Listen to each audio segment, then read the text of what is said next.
Ayub pasal 16. Ayub mengeluh tentang perlakuan Allah. Tetapi Ayub menjawab, hal seperti itu telah acap kali kudengar, penghibur sialan kamu semua. Belum habiskah omong kosong itu? Apa yang merangsang engkau untuk menyanggah? Aku pun dapat berbicara seperti kamu. Sekiranya kamu pada tempatku, aku akan mengubah kata-kata indah terhadap kamu, dan menggeleng-gelengkan kepala atas kamu. Aku akan menguatkan hatimu dengan mulut, dan tidak menahan bibirku mengatakan belas kasihan. Tetapi bila aku berbicara, penderitaanku tidak menjadi ringan, dan bila aku berdiam diri, apakah yang hilang daripada aku? Tetapi sekarang ia telah membuat aku lelah, dan mencerai-beraikan segenap rumah tanggaku. Sudah menangkap aku, inilah yang menjadi saksi.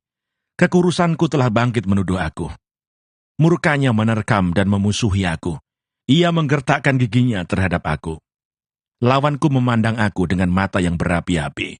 Mereka mengangangkan mulutnya melawan aku, menampar pipiku dengan cercaan, dan bersama-sama mengerumuni aku.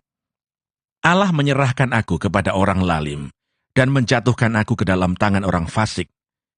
Aku hidup dengan tenteram, tetapi ia menggelisahkan aku. Aku ditangkapnya pada tenggukku, lalu dibantingnya, dan aku ditegakkannya, menjadi sasarannya.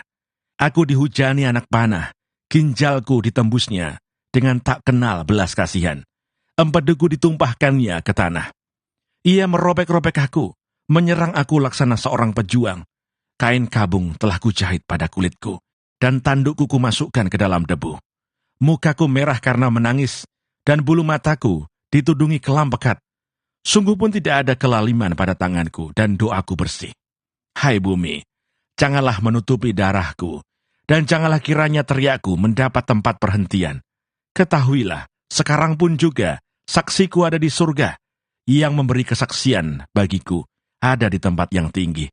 Sekalipun aku dicemoohkan oleh sahabat-sahabatku, namun ke arah Allah mataku menengadah sambil menangis, supaya ia memutuskan perkara antara manusia dengan Allah, dan antara manusia dengan sesamanya, karena sedikit jumlah tahun yang akan datang. Dan aku akan menempuh jalan dari mana aku tak akan kembali lagi. Ayub pasal 17. Semangatku patah, umurku telah habis, dan bagiku tersedia kuburan. Sesungguhnya aku menjadi ejekan, mataku terpaksa menyaksikan tantangan mereka. Biarlah engkau menjadi jaminanku bagimu sendiri. Siapa lagi yang dapat membuat persetujuan bagiku? Karena hati mereka telah kau katupkan bagi pengertian.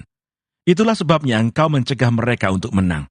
Barang siapa mengadukan sahabatnya untuk mencari keuntungan, mata anak-anaknya akan menjadi rabun. Aku telah dijadikan sindiran di antara bangsa-bangsa, dan aku menjadi orang yang diludahi mukanya.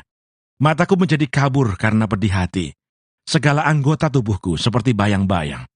Orang-orang yang jujur tercengang karena hal itu, dan orang yang tidak bersalah naik pitam terhadap orang fasik. Meskipun begitu, orang yang benar tetap pada jalannya, dan orang yang bersih tangannya bertambah-tambah kuat. Tetapi kamu sekalian silahkan datang kembali. Seorang yang mempunyai hikmat takkan kudapati di antara kamu. Umurku telah lalu, telah gagal rencana-rencanaku, cita-citaku. Malam hendak dijadikan mereka siang, terang segera muncul dari gelap, kata mereka.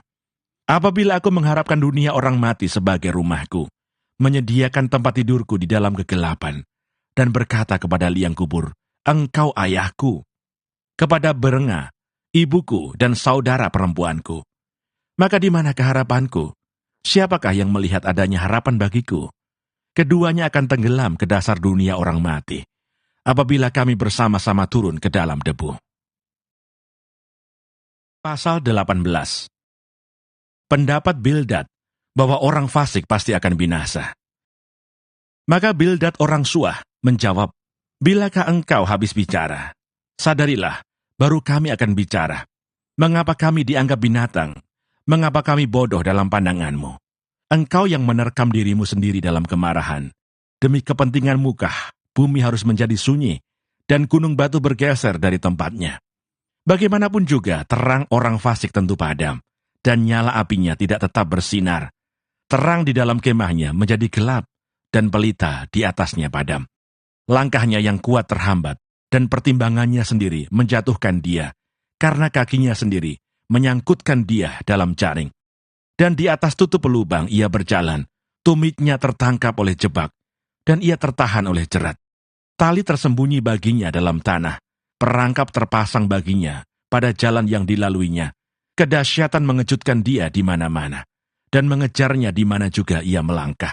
Bencana mengidamkan dia, kebinasaan bersiap-siap menantikan dia jatuh. Kulit tubuhnya dimakan penyakit, bahkan anggota tubuhnya dimakan oleh penyakit parah.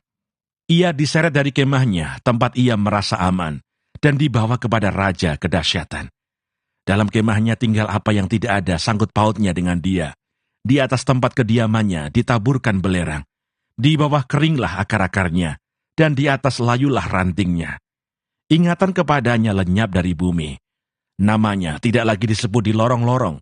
Ia diusir dari tempat terang ke dalam kegelapan, dan ia dienyahkan dari dunia. Ia tidak akan mempunyai anak atau cucu cicit di antara bangsanya, dan tak seorang pun yang tinggal hidup di tempat kediamannya. Atas hari ajalnya orang-orang di barat akan tercengang, dan orang-orang timur akan dihinggapi ketakutan. Sungguh, demikianlah tempat kediaman orang yang curang. Begitulah tempat tinggal orang yang tidak mengenal Allah.